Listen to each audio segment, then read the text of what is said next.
So today I'm going to read a passage from Second Chance for the group of us who are reading Sid Banks' Second Chance on page 9. You can see that I have a lot of many bookmarks because there are such gems in here. And I'm just going to go through them one by one. Unless somebody has a question that they post in the Facebook group, I thought it would be a good idea to go through these one-liners, if you will. They're like one or two lines that are so powerful and so meaningful, and they're just kind of tucked into the story.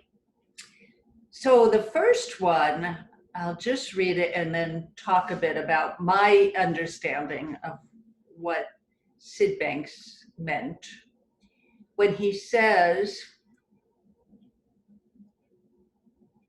the trouble is that you see this world as the only reality that exists. You have trapped yourself on a level of consciousness. You must learn to take the limitations off life and see there are more realities than meet the eye.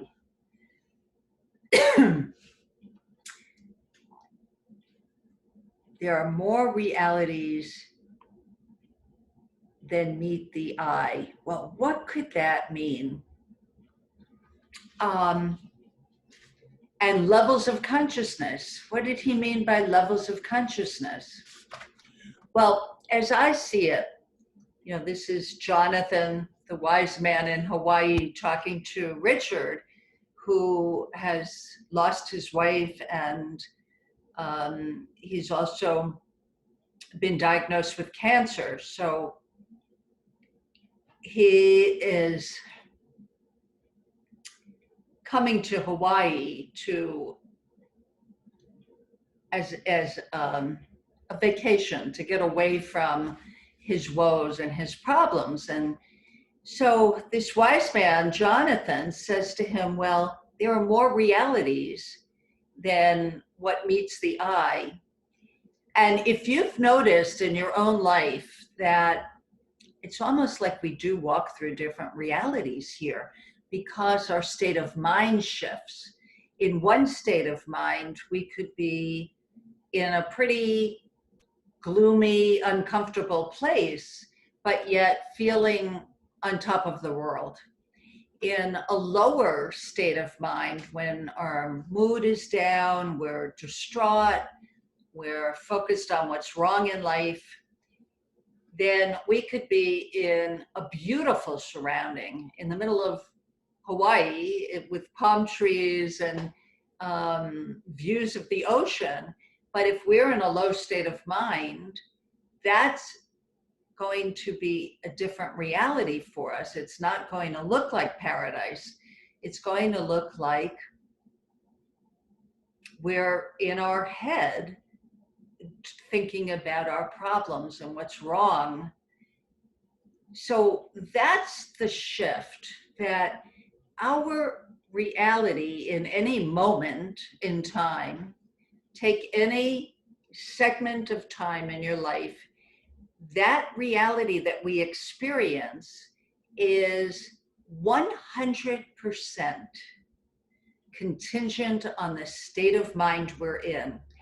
And again, don't take my word for it. Check it out in your own life.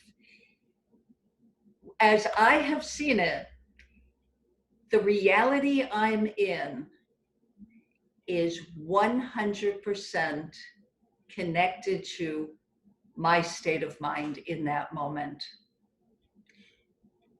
So that's pretty interesting. We've been talking about the fact that we live in this inside-out experience of life. Our experience of life out there is coming through us, not at us. If it was coming at us, we'd always experience Hawaii in any beautiful setting as wonderful and magnificent. We wouldn't experience it as not so wonderful and magnificent. because our state of mind shifts. And that is what gives us an experience of life every single moment of life. And as far as I can tell, there are no exceptions to that rule. I have never run across an exception to that. I call it a rule, but it's a spiritual fact of life. It's just how our spiritual nature of life experiences life.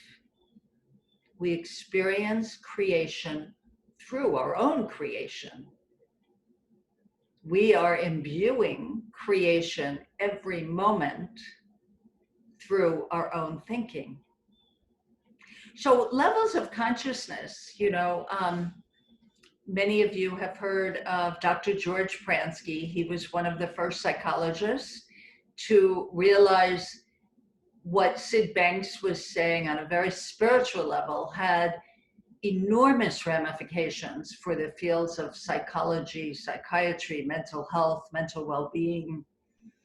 And George Pransky would talk about levels of consciousness, and he would divide up the whiteboard or the flip chart with a level of stress. So everything that was above the level of stress were higher levels of consciousness, and everything below we'll call it the median level of stress, everything below was how he would describe lower levels of consciousness. And it's almost like, rungs on a ladder that we go through sometimes throughout our day. You get up with a really negative feeling or a bad thought, a negative thought, and, you start slipping down, sometimes as far down as feeling like you're in the basement and you can't see out, there's no windows. It feels claustrophobic and dingy and awful, and you only notice what's wrong with life at that lower level. Then as you're out of your thinking, something somehow brings you out of heavy thinking, your mind clears and you start lifting up to, things are okay. Or you just get into your project or your work and you take your mind off of yourself. So there's no ego thinking going on. You're just focused on taking care of some project. And your mood starts to lift because you're not having these negative thoughts about yourself, how you did something or said something, wish you did or said differently. You're not judging yourself. You're not judging other people around you. So your mood starts to lift up and you're feeling less and less stress. And you're feeling more enjoyment, involvement in life, more creativity, more fresh new thinking. You see more possibilities that you hadn't seen before. So fascinating how the quality of our thinking is our mood. That's our state of mind. That's the mood we're in. You could say that a low mood is low quality thinking. You could say that a high mood is high quality thinking. So you may want to repeat this, play it a few times, and then live your life and notice how your state of mind affects the reality you are in any given moment. Reality out there doesn't change. It's the reality in here that changes. And it's really interesting to see that and explore how that works. Bye for now.